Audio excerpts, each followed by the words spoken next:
বন্ধুরা, আশা করি তোমরা সকলে ভালো আছো। তোমার চ্যানেলে তোমাদের সবাইকে স্বাগতম। তো আমাদের আজকের যে আলোচনা সেটা হচ্ছে আমাদের মাধ্যমিকের অঙ্ক নিয়ে। আমরা একদম শর্টকাট একটা কথা তোমাদের বলে দিতে চাই, যেটা অনেক ছাত্রছাত্রীরা আমাদের জানাচ্ছ বা কমেন্ট করছো যে স্যার আমাদের অঙ্কের একদম সব থেকে মোস্ট ইম্পর্টেন্ট যে একটা পার্ট রয়েছে সেটা হচ্ছে উপপাদ্য, এবং বিশেষ করে যারা দুর্বল ছাত্রছাত্রীরা রয়েছে তাদের কাছে এই উপপাদ্যের 5টি মার্ক একদম নিখুঁতভাবে সংগ্রহ করতে হয়। কারণ উপপাদ্য 5 সম্পাদ্য 5 এই দুটো বিষয় যদি আমরা ভালোভাবে কমপ্লিট করে নিতে পারি তাহলে কিন্তু সাইকোয়ে 10 মার্কসটা আমাদের খুব হাতের মুঠোয় চলে আসে।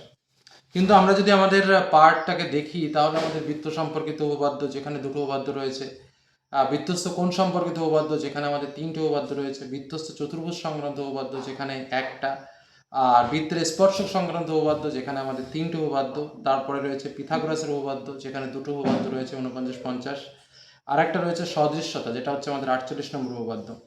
তো সব মিলিয়ে আমাদের সিলেবাসে যদি আমরা বলি ক্লাস 10-এ আমাদের 1 2 3 4 5 6 7 8 9 10 11 12টা উপপাদ্য কিন্তু আমাদের সিলেবাসে আছে। এবার স্বাভাবিকভাবে এই 12টা উপপাদ্য থেকে আমাদের পরীক্ষাতে দুটো উপপাদ্য আসবে, একটা উপপাদ্য আমাদের লিখতে হবে, এবং 5-এ 5 কিন্তু পাওয়া যায় একদম খুব সহজ পদ্ধতিতে।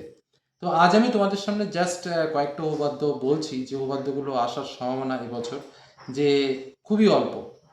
প্রথম যে বিষয়টা আমি তোমাদের বলবো, দেখো আগের বার অর্থাৎ 2026 সালের পরীক্ষার্থে তোমাদের এসেছিল 34 নম্বর উপপাদ্য এবং 42 নম্বর উপপাদ্য।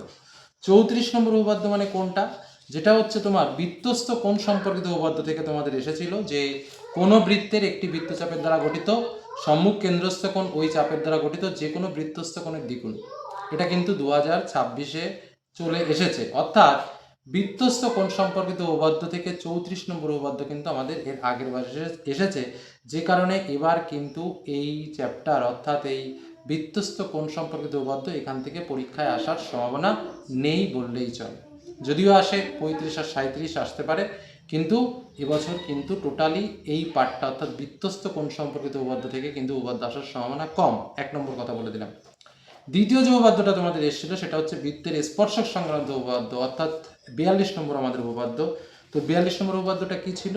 যদি দুটি বৃত্ত পরস্পরকে স্পর্শ করে তাহলে স্পর্শ বিন্দুটি কেন্দ্র দুটির সংযোজক সরলরেখার ওপর অবস্থিত হবে।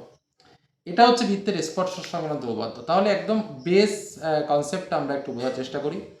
আমাদের মোট যে 5টা চ্যাপ্টার রয়েছে তার মধ্যে 7 নম্বর চ্যাপ্টার অর্থাৎ বৃত্তস্থ কোণ সম্পর্কিত উপপাদ্য থেকে আগের বছর চলে এসছে, আর বৃত্তের স্পর্শক সংক্রান্ত উপপাদ্য এখান থেকেও কিন্তু আগের বছর চলে এসছে। তাহলে আমাদের রইল বাকি কত? 3। কি? একটা হচ্ছে বৃত্ত সম্পর্কিত উপপাদ্য আমাদের এবছর ইম্পর্টেন্ট, বৃত্তস্থ চতুর্ভুজ সংক্রান্ত উপপাদ্য আমাদের মোস্ট ইম্পর্টেন্ট, আর একটা যেটা বিষয় রয়েছে সেটা হচ্ছে পিথাগোরাসের উপপাদ্য। বুঝতেই পারছো? তার মানে বৃত্ত সম্পর্কিত উপপাদ্য আমাদের দুটো রয়েছে, 32 নম্বর উপপাদ্য এবং 33 নম্বর উপপাদ্য। বোঝা গেল? তাহলে কোনটা পরীক্ষায় আসতে চলেছে? 32 33, ভালো করে মাথায় রাখো। দ্বিতীয় কোনটা বললাম? বৃত্তস্থ চতুর্ভুজ সংক্রান্ত উপপাদ্য, মানে কত নম্বর উপপাদ্য? এটা হচ্ছে 38 নম্বর উপপাদ্য। তাহলে কি হলো? 32 33 আর 38 নম্বর উপপাদ্য। এবং পিথাগোরাসের দুটো উপপাদ্য রয়েছে, কি 49 আর 50। এই মোট 5টা উপপাদ্য আমি বলে দিলাম পরীক্ষার জন্য। আবারও বলে দিচ্ছি, এবার আমি ডিটেলস বলব। প্রথমটা বললাম বৃত্ত সম্পর্কিত উপপাদ্য, যেটা 32 নম্বর উপপাদ্য এবং 33 নম্বর উপপাদ্য। 32 নম্বর উপপাদ্যে কি বলছে? ব্যাস নয় এরূপ কোনো জ্যায়ের উপর বৃত্তের কেন্দ্র থেকে লম্ব অঙ্কন করা হলে ওই লম্ব জ্যাটিকে সমদ্বিখণ্ডিত করে। তোমরা তোমাদের যে অঙ্ক বই আছে, অর্থাৎ এই যে অঙ্ক বইটা রয়েছে, এই অঙ্ক বইয়ের পৃষ্ঠা নম্বর 59, কি বললাম? পৃষ্ঠা নম্বর 59 পৃষ্ঠায় এই উপপাদ্যটা পেয়ে যাবে। তারপরে বললাম উপপাদ্য 33 কি রয়েছে? প্রমাণ করি যে ব্যাস নয় এরূপ কোনো জ্যাকে যদি বৃত্তের কেন্দ্রবিন্দুগামী কোনো সরলরেখা সমদ্বিখণ্ডিত করে তাহলে ওই সরলরেখা ওই জ্যায়ের ওপর লম্ব হবে। কত নম্বর রয়েছে তোমার বইয়ের পৃষ্ঠায়? 60 নম্বর পৃষ্ঠায় এই উপপাদ্যটা রয়েছে।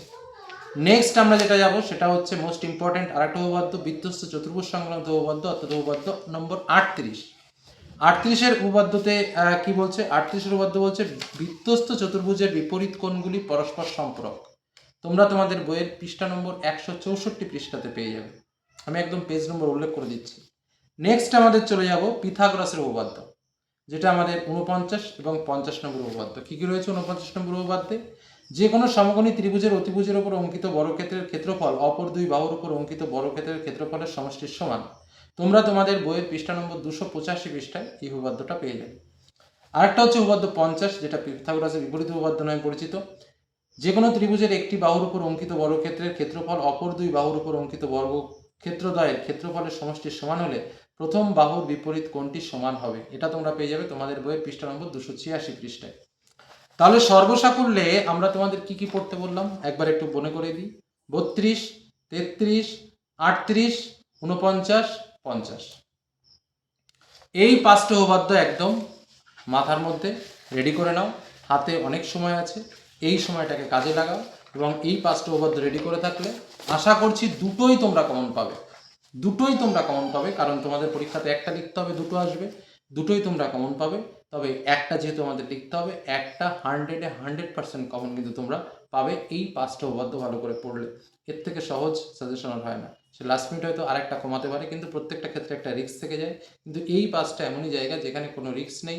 এই 5টা পড়লে রিল্যাক্সে আমি উপপাদ্য কমন পাবো। এটুকু বললাম, এটুকু শেয়ার করলাম, দাগ নম্বর শেয়ার করলাম, উপপাদ্য নম্বর শেয়ার করলাম, কত পৃষ্ঠায় আছে সেটাও বলে দিলাম। ব্যাস, এবার তোমার কাজ তুমি করে ফেলো। ধন্যবাদ।